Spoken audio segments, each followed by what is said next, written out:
بسم الله الرحمن الرحيم الحمد لله رب العالمين وصلى الله وسلم وبارك على المبعوث رحمة للعالمين سيدنا محمد وعلى آله وصحبه أجمعين أما بعد. Dear brothers and sisters in Islam, Assalamu alaikum wa rahmatullahi wa barakatuh, and welcome to this new episode of Ask Zad with its new timing again, which we used to air on it for quite a while, which is between Maghrib and Isha, Mecca time, every Saturday. We are waiting for your phone calls if you have any questions, and meanwhile we will look into the emails. Abdullah says there's a video on the internet where you said 2 to 3% of alcohol in a drink is okay and halal. Is this true? First of all, there is no such video on my YouTube channel. Yes, there was a segment that I did maybe 8 years ago or something like that, 8 or 9 years ago, and it was on Ask Huda. And I did say, while explaining the ruling on drinking non-alcoholic beer, which contains a percentage of beer, not the regular beer that intoxicates. I'm talking about the non-alcoholic beer that is sold in Saudi Arabia and in some Muslim countries as well. So I was explaining the ruling of it. Now, in order to give you a preview and for you to understand where I was coming from, I'd like you to walk with me, not necessarily hand in hand. First of all, what is the ruling on food, drinks, clothes we wear? What is the general ruling? Is it halal or haram? All scholars say that all food, drinks, clothes, things that we use, cars, watches, computers, cameras, TVs, all of these are halal. Allah Azza wa Jal said, it is He who created for you from or whatever is on this earth. All of it. So who created whatever is on earth? It's Allah Azza wa Jal. Which means that the default is everything on earth is halal. Someone says, so weed is halal, Sheikh? Said, no, because there is evidence proving that it is haram. So whatever you see from food, drinks, etc., is considered to be halal until proven otherwise. Easy? Alhamdulillah. So what's the ruling on eating French bread? Because it's French, it's haram. No, it's halal, it's bread. But it might have this or that. Prove it to me. Once it's proven, documented, it is haram. And I won't expand on this because this is common sense. This is what Islam, the Quran, the Hadith states upon. Now we come to the issue of the presence of alcohol. Alcohol itself is made of different types of alcohol, and the chemists know this, different compositions of alcohol. Yet, not everything that has alcohol is haram. Because alcohol by itself is not wine. It is not intoxicating. If you bring a ripe banana, for example, it contains alcohol, and it contains 0.5 grams of alcohol in it.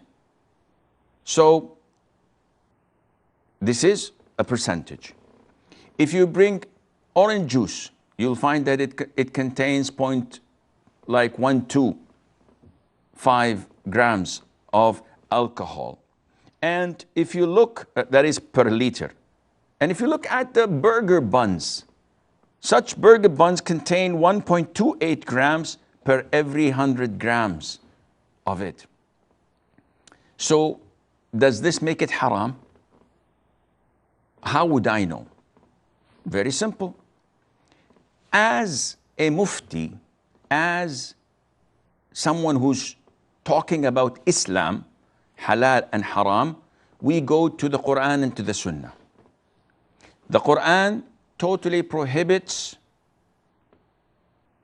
intoxicants that would not make you know what you say. And this is one of the degrees of prohibiting intoxicants in wine, that you should not pray while you are in the state of intoxication, so that you would be aware of what you're saying. The Sunnah, there are so many hadiths. The Prophet ﷺ stated that whatever intoxicates, if consumed in large quantities, then a minute quantity of it would become haram. This is not referring to alcohol. This is referring to intoxicants, such as wine, whiskey, vodka, tequila, scotch, bourbon, gin, you name it. So these are intoxicants. Now, alcohol is one of the ingredients, but being there does not mean that it is haram or it becomes intoxicant. So the rule is, as our scholars say, if there is alcohol present in a juice or in a fruit or in dough, we put yates with dough so that it has this thing in it that makes it bigger, and I don't know what's called in English, but it has alcohol as well. They say that if the presence of alcohol, if you consume a large amount of it and you are not intoxicated, this means that it is permissible to consume. Because why is wine haram? Because if you drink a lot of it, you become intoxicated. If I have a barrel of whatever substance and I drink the whole thing and I'm not wasted, I'm not intoxicated, then drinking a little bit is okay.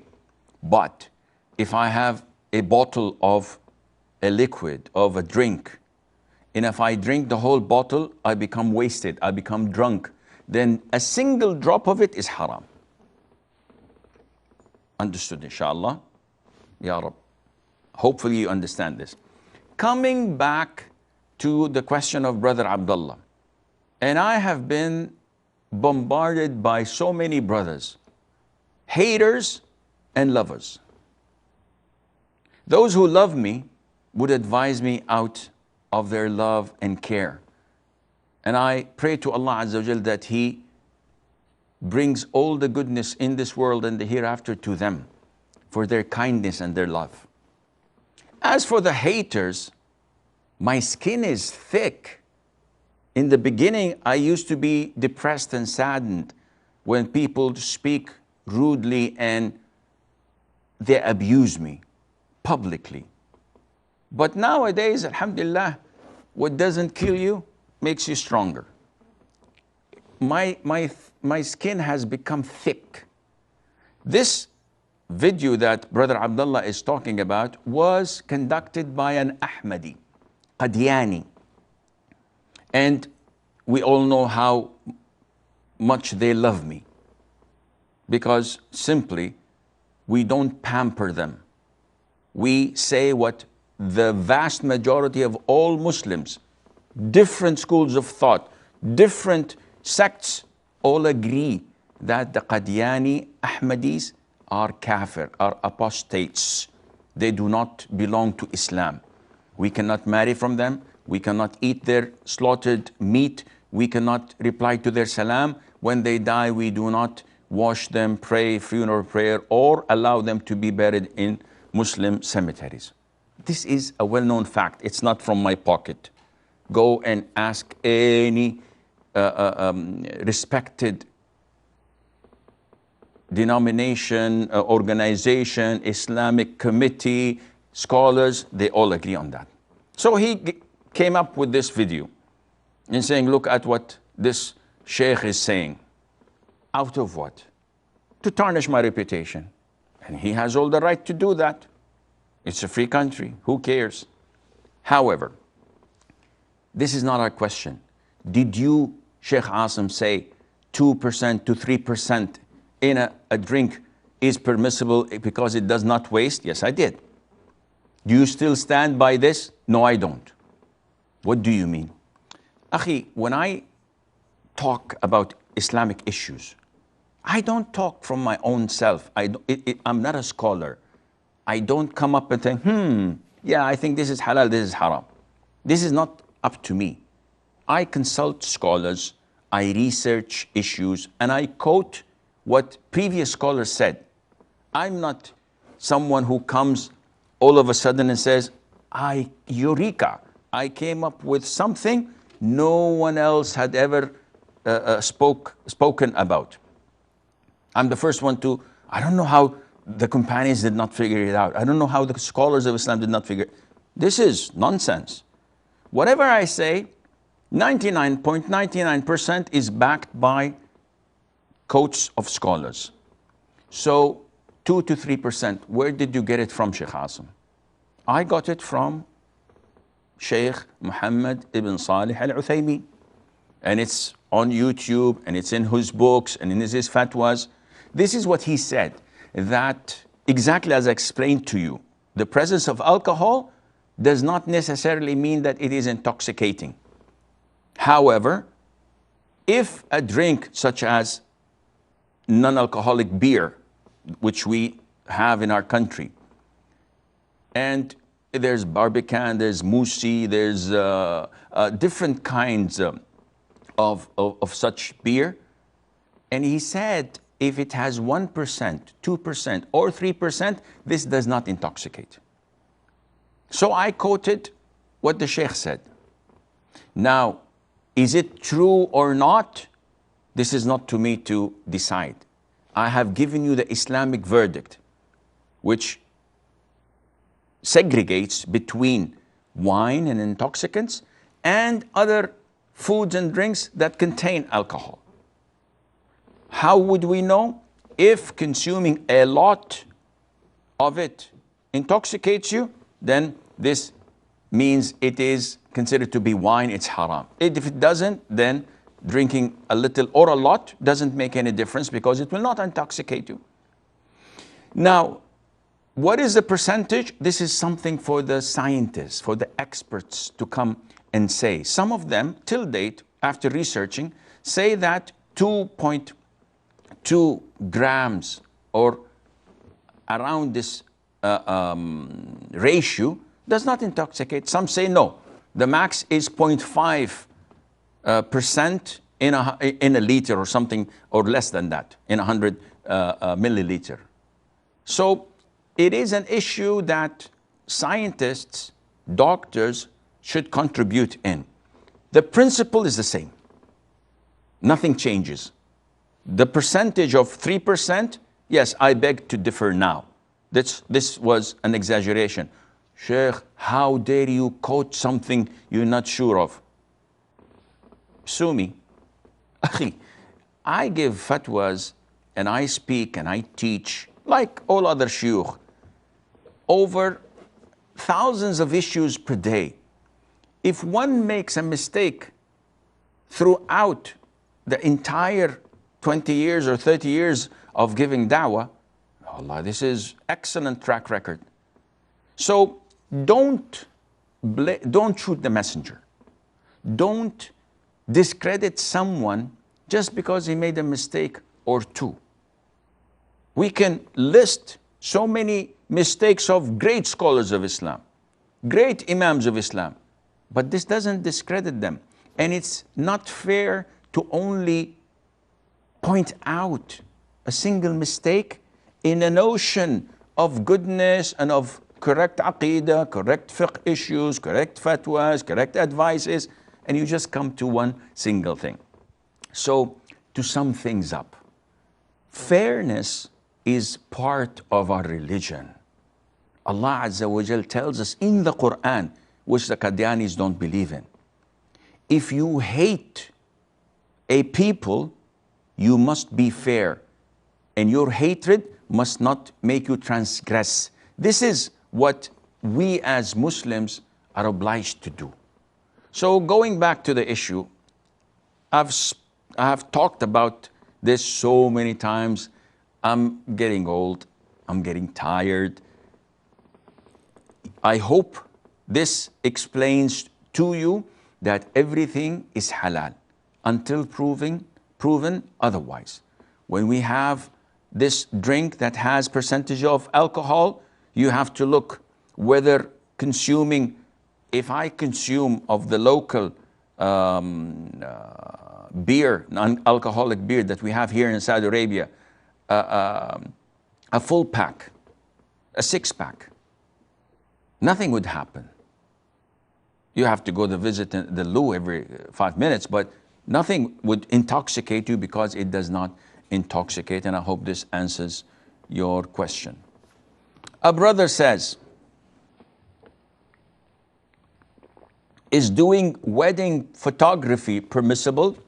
The event can be free mixing, and we may need to take photos of all the guests. First of all, Allah mentioned in Surah Al-Ma'idah in the very beginning, وَتَعَاوَنُوا عَلَى الْبِرِّ وَالتَّقْوَى وَلَا تَعَاوَنُوا عَلَى الْإِثْمِ وَالْعُدْوَانِ, that you should collaborate, cooperate on birr, on righteousness, on virtue, on goodness, and must not collaborate nor cooperate on evil, vice, and anything that is bad. What's the ruling on attending mixed weddings? Totally prohibited. Men and women mixing, this is not part of Islam, part of different cultures, part of different religions. Islam totally prohibits this. Islam even prohibits free mixing in the masjid. When the Prophet said, alayhi salatu wasalam, the worst of men's rows is the last, and the worst of women's rows is the first, and the best of men's rows is the first, and the best of women's rows is the last, so that the gap is far and wide between them both. In the masjid, in a prayer. What about attending such weddings when the women are wearing their best costume and looking the best they can? Glamorous, beautiful, makeup, perfume, and the men are doing the same. Definitely shaitan is not going to sit there idle enjoying the show. So attending is haram. Now contributing to such events and celebrations by videography or photography is totally prohibited. So such a business is haram, the income is haram. If it is segregated, you are allowed to shoot men's gatherings, because women's gatherings are prohibited to film or to photograph. This defies the hijab. Why do we have hijab then? So men, yes. Children, yes, you can take their photographs, their videos without any problem, inshallah. An anonymous person says, I'm married but have not done rukhsati yet. Rukhsati in Urdu means consummating the marriage. So the contract is done, she's his wife, but they have not consummated the marriage. She has not moved into his house permanently. He says, they are saying, his in-laws, after 1 year, you can take your bride home due to their personal family issues. My question is, till that time, can I have intimacy with my wife using contraceptives, using condoms? First of all, as long as this is the agreement between the two families and you agree to that, you have to honor and respect it. She is your wife the moment the contract has been signed. You had the right to say, no, I demand to take my wife tonight, or next week, or next month, or next year. This is up to you. Because you agreed to postpone the consummation of marriage for a full year, you have to honor that. As long as she is with her father's responsibility and in his house, he provides for her. Financially, you're not obliged to do anything or give her anything. However, for you to consummate the marriage, not publicly, but between you and your wife, totally legit, totally halal, you're not sinning, you're not fornicating, you're not doing anything wrong, she's your wife. You can talk to her, you can touch her, you can look at her, no problem. However, we have customs to respect. So people know that she has not consummated marriage. And after 3 months, she's got a baby. What is this? People would accuse her of something that is not honorable. Her father would be feeling like he was stabbed in the back. So, generally speaking, you should not have any intimacy with your wife until you get the green light from the father. How is that possible? I'm too shy to ask. Well, if her father says to you, come and spend the weekend in our home, and they allocate a room for you and for your wife to sleep in, what greener light are you looking for? You must be colorblind if you don't see this. But if they are careful not to leave you guys for too long alone, and every like 5-10 minutes someone knocks on the door, you would like some drinks, you like some juice, you like some food, you like, what is this? It's an open buffet, khalas, I don't want anything. You get the feeling that they don't want anything to happen so that it would not tarnish their reputation and the reputation of your wife. Therefore, you have to play it safe. You can always demand that, listen, I'm not going to wait for a year. I want my wife and I want it ASAP. My house is ready, it's furnished, I'm financially capable. Then, inshallah, things would progress bi'idhnillah. So I think we have a short break. Stay tuned, and inshallah, we'll be right back. Muhammad sallallahu alayhi wa sallam.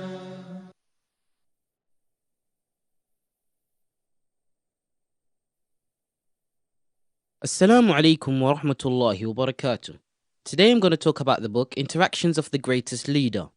Prophet Muhammad sallallahu alayhi wa sallam reminded us through his guidance and example that Islam is complete submission to the will of Allah. For one who submits, a mere declaration or display of belief will not be taken for success, but his or her heart and soul will certainly be put to test. Allah tested the Prophet of Allah sallallahu alaihi wasallam severely in order that he sallallahu alaihi wasallam becomes an example for his companions to follow. Similarly, he tests the believer to see whether he lives a righteous life in accordance with the instructions and commands set by Allah, or lives according to what his desires dictate. Whether the faith he displays is firmly rooted in his heart, or is it merely on the surface.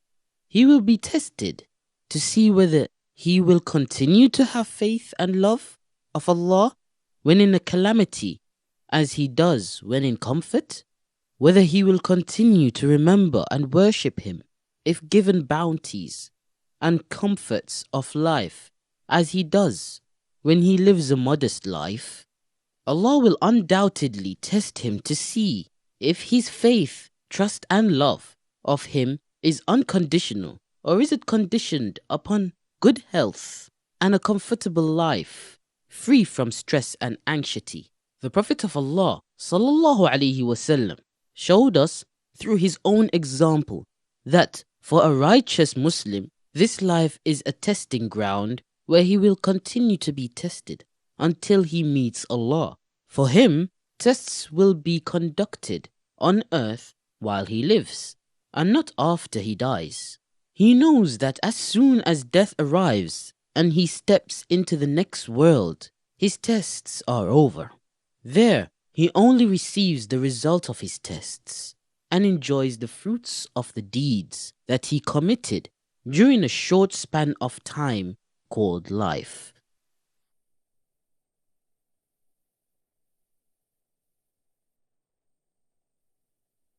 Muhammad sallallahu alayhi wa sallam. Assalamu alaikum wa rahmatullah, and welcome back. Our fourth question, Abdul Malik says, if I put on my socks in the state of wudu and also put on my shoes and later wipe over the shoes, if I take off the shoes, can I then wipe over the socks? Or is this not possible because I initially wiped over the shoes? Meaning, is wiping only possible over the shoes? So we know that in Islam, when you perform ablution, you wash your feet at the end of your ablution. We have a concession where if you perform a full wudu, you wash your feet, and then you put on your socks or your shoes in the state of wudu, you have the concession to, whenever you want to perform ablution again, after answering the call of nature, after waking up from sleeping, etc., that instead of taking off your shoes or your socks to wash them in this second wudu, you can simply wipe over it, providing that you had them on after washing your feet in a wudu, in an ablution, and you did not take them off since. Secondly, that the socks or the shoe itself cover the whole foot, which you're obliged to wash. So if it is a short type of socks that goes below the ankles and you can see the ankles, then this does not work. It has to cover the whole foot and the ankles. The brother Abdul Malik is asking about wiping over the shoes. So I did the wudu, washed my feet, wore my socks, and then put on my shoes. I'm presuming that the shoes have a high neck, which means that they do cover the ankles. So my whole foot is covered. Can I wipe over them? No problem, you can wipe over them. So I prayed Dhuhr by wiping, I prayed Asr by wiping. Then I answered the call of nature. I went home, I took off my shoes, but I had my socks on. When I come to offer wudu or ablution for Maghrib, can I wipe over my socks because I did not take them since Fajr, when I made the original wudu, where I washed my feet? So can I wipe over my socks? The answer is no. Why? Because what you had wiped on were the shoes. And because you took off the shoes, the concession of wiping has ended. And you need to perform a new wudu with washing the feet. Not that your wudu has broken by taking off the shoes. No, you can still pray. If your wudu is intact, you can still pray Maghrib, Isha, etc. But if you broke your wudu and you took your shoes off, you cannot wipe over the socks. You have to take the socks off and wash your feet. And I hope this answers your question. Tahir says, what is the ruling on eating or drinking while standing up? In regards to drinking, there are hadiths that the Prophet ﷺ prohibited drinking while in the state of standing up. But there are other hadiths where he, sallallahu alayhi wasallam, drank standing up, where Ali, may Allah be pleased with him, the fourth caliph, stated that I could care less whether I drink standing or sitting, for I had seen the Prophet ﷺ drink standing. So when you look at all these different evidences, you come to the conclusion that the prohibition of drinking while standing up is not because it is haram, rather because it is disliked. What do you mean? We have prohibition that is haram. If you do it, you're sinful. If you skip it, you'll reward it. Then we have something called makruh, which is not recommended, not liked. If you do it, you're not sinful. But if you leave it, Allah will reward you. Then we have something that is permissible. You do it or leave it, it's up to you. Then we have a fourth level, which is recommended and liked. If you do it, you're rewarded. If you don't do it, you're not sinful. Then the final one is obligation. It's mandatory. If you do it, you're rewarded. And if you don't, you're sinful and you will be punished for that. These are the 5 rulings, al-ahkam al-taklifiyah, that each one of us, when he does something, one of these 5 must be implemented on whatever we do. So when we look at drinking standing up, we see that there is a prohibition by the Prophet ﷺ, but at the same time he had done it.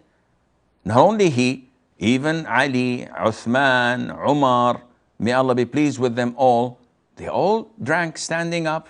Ibn Umar mentioned it, that we used to drink, and the companions used to drink while standing up. So we know, as Ibn Hajar says, Al-Imam al-Nawawi says, that this is not prohibited, but it is not recommended. If there is a need to drink while standing up, go ahead, no problem. You're not sinful. If there's no need, still you're not sinful, but it's more likely better for you to sit down. Because even the doctors say that this is healthier. What about eating? Well, eating, you will not find any hadith by the Prophet himself ﷺ prohibiting it or even disliking it. Yet some scholars say it's even worse than drinking standing up. Where did they get this from? Only from the hadith of Anas. Anas was asked by Qatada when he narrated the hadith of not drinking and the instruction of the Prophet ﷺ to someone to vomit it. So Qatada asked Anas, what about eating? He said, eating is far worse than drinking standing up. But Ibn Umar, may Allah be pleased with him, also said that the companions used to drink while standing and they used to eat while standing. They did this and they sat down. They did both, which means that it is permissible and it is not like drinking standing up. Because standing up, there are hadiths supporting not to do it. Yet eating has no hadith and hence it is permissible. But again, it is best for you to eat and drink while sitting down just to be safe, and Allah knows best. A brother says, is it permissible to wear clothes with branded logos that have animal images? And what if the clothes have a cross on them? First of all, images of imitating the creation of Allah, images of a man with a face, eyes, nose, images of an animal, images of a cartoon character, Mickey Mouse, Superman, whatever. All of these are prohibited. And these prevent angels from entering your house. We're clear. What about images that do not have a face, like a silhouette, for example, like some logos of Puma that does not have a face, does not have an eyes, just a drawing, like the emojis, or the smileys, not the emojis, the smileys. They don't have a life in them. There's nothing. Scholars say that these are permissible. So you have Pumas, there's no problem. You have Lacoste, well, I have a problem. I just got a couple or 3 t-shirts, gifts for Eid from my siblings. But they had a Lacoste, which you can see the eyes, you can see the mouth and the nose of the crocodile or of the alligator. So this is not permissible. Then what to do? Simply put a button on the head, scratch it out, put some nail polish, suitable color so that it wouldn't look weird, and that's it. End of story, no problem. But if the crocodile itself is 3D, it's a statue rather than a logo. A logo is 2D, so it's a drawing. There's no problem in that. But when it is a statue, it is something that has dimensions 3D, then this becomes totally prohibited. You have to cut the head off. And this cascades down to all statues. You have Kipling's. I've seen a lot of the girls in my family. They love Kipling's, which has a monkey. And the monkey is more important than the bag itself to them. But the monkey is a statue. This definitely prevents the angels from accompanying you and protecting you. And when you tell them remove it, they refuse. This is haram. This is a statue. You cannot have this. Unless it's for a child of 5 or 6 years of age to play with this doll, then this is okay. But when she's a woman of 30 or 40 years of age, this is weird. So this is when it comes to logos, branded logos that has drawings in them. What about if it has a cross? Some people are too sensitive when it comes to cross. And they think that anything that is this is considered to be a cross, which is not. So the cross that people acknowledge as a cross is prohibited. And we all know that this is a symbol that the Christians glorify because they believe that Jesus Christ, peace be upon him, was crucified on a cross. So anyone, when you say the word cross, the first thing that comes to your mind is something that is vertical and horizontal, where the vertical side is, the tip of it is shorter than the lower part. This is a cross. This is where people are crucified on, usually. But not everything that is a cross considered to be a cross that we have to dismantle and to destroy. It is part of our sunnah. Our Prophet, the Prophet ﷺ, whenever he saw something that was in the form of a cross, he used to dismantle it, to destroy it, to cover it. So whether it's a piece of wood, as long as it is part of being a cross. But some people are so extreme, so sensitive, they don't go to study math. Why? Because there's cross and multiplication. So what? So no, this is cross. We have to, division, okay, maybe. But this is not related to Islam. So great scholars of Islam say that not everything that you see around you is a cross. Sheikh Ibn Uthaymeen, for example, says that there was a long time ago a Swiss watch.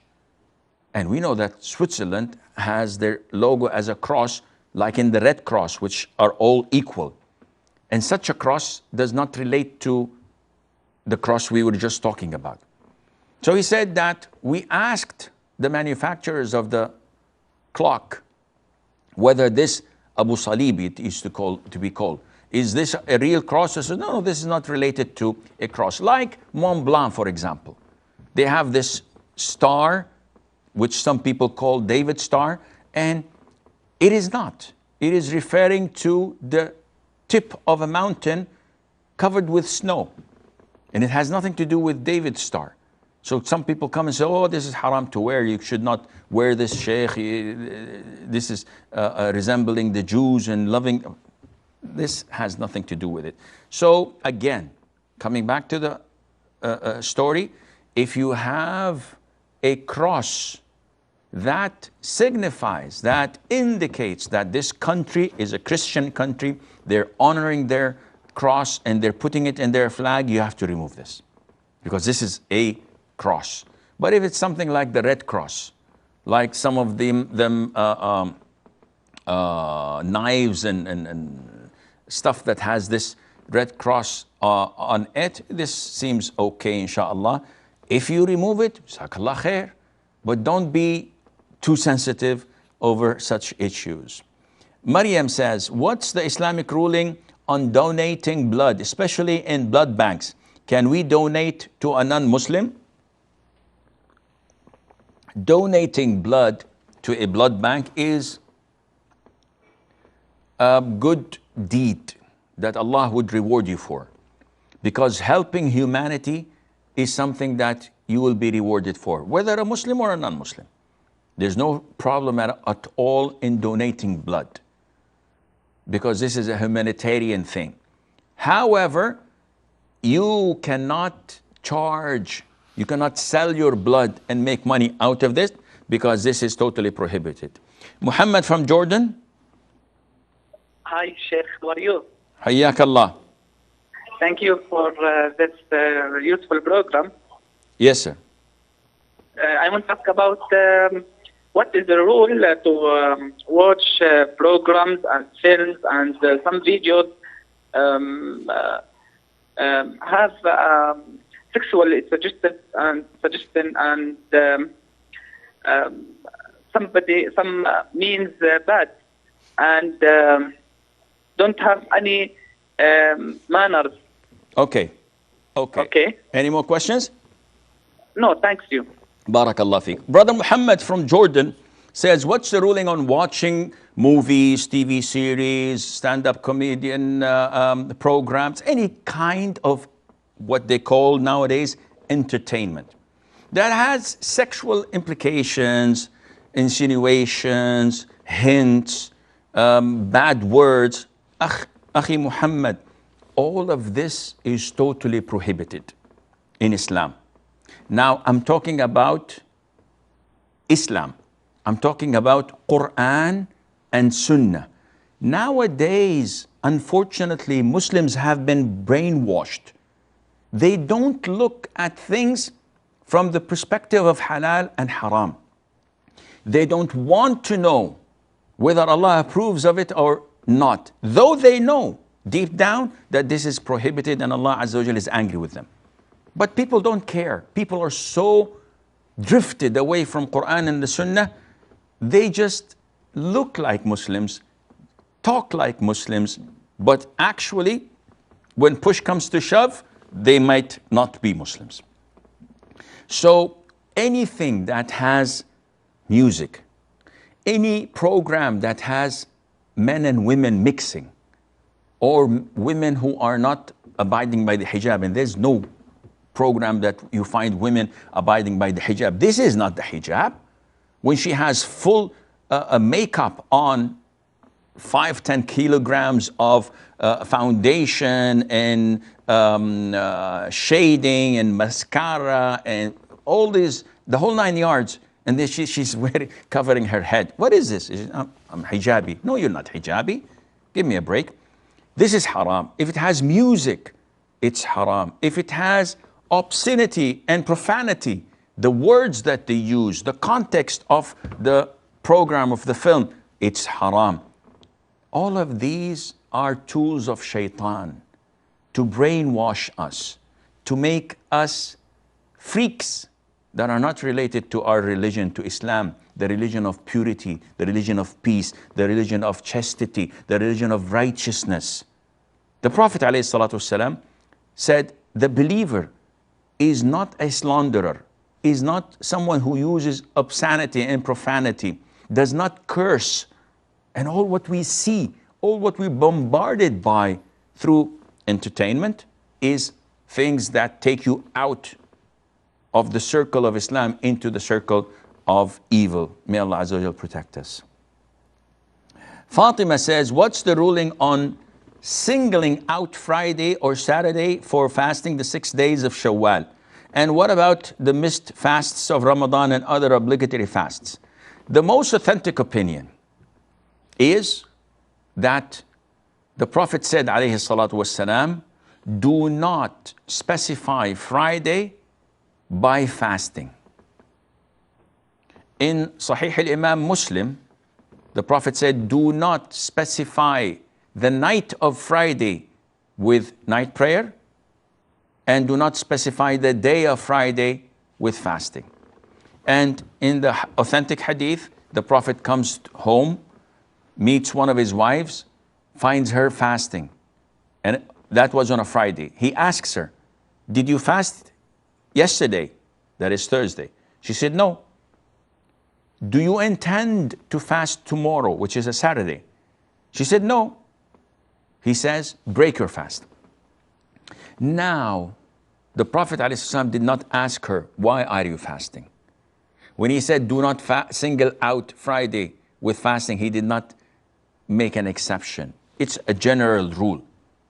However, the scholars came and said, there is no difference of opinion that if the fasting is obligatory, you can single out Friday. What do you mean by obligatory? Either you're fasting a missed day of Ramadan, it's obligatory, or you're fasting a vow. I make a vow, if Allah cures my child, I will fast 1 day. And I fast it on a Friday, no problem. Because it is not intended as a Friday. It is intended to fulfill your vow. Thirdly, if you fast expiations, someone who swears not to do something, changes his mind, financially he cannot feed 10 people or clothe them, so he fasts 3 days, singles one of these 3 days on a Friday or a Saturday, no problem in that. Now, some scholars cascaded this a little bit further. And they said that if someone fasts a Friday alone, not because it's a holiday or it's a noble day or it is a day of great value to the Muslims, rather because this is his only day off, or because it coincides with Arafah or with Ashura or with this or with that, in this case it becomes okay. Likewise, they said that the 6 days of Shawwal fall under this category. So some scholars say that this is permissible. If you want to fast the 6 days of Shawwal, which are voluntary, and you single 1 day of these 6 days on a Friday alone, not fasting Thursdays nor Saturday afterwards, they said that this is halal. I personally believe that it is safer for you not to do this. So you should fast a day before it or a day after it, rather than singling it out, and Allah Azza wa Jal knows best. Mujtaba says, when we meet our elders, we meet and greet them by bowing down a little out of respect, and they put their hands on our heads. Is this permissible? If not, then advise me on how should we greet elders.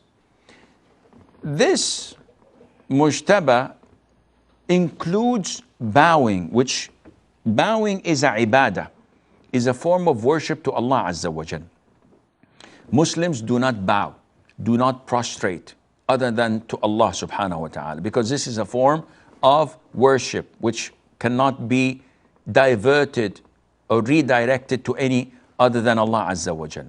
Therefore, bowing down even a little for the elders and for them to put their hands over the heads, and I'm presuming it's the same gender or it's mahram, this is not permissible, because this shows a great deal and amount of submission.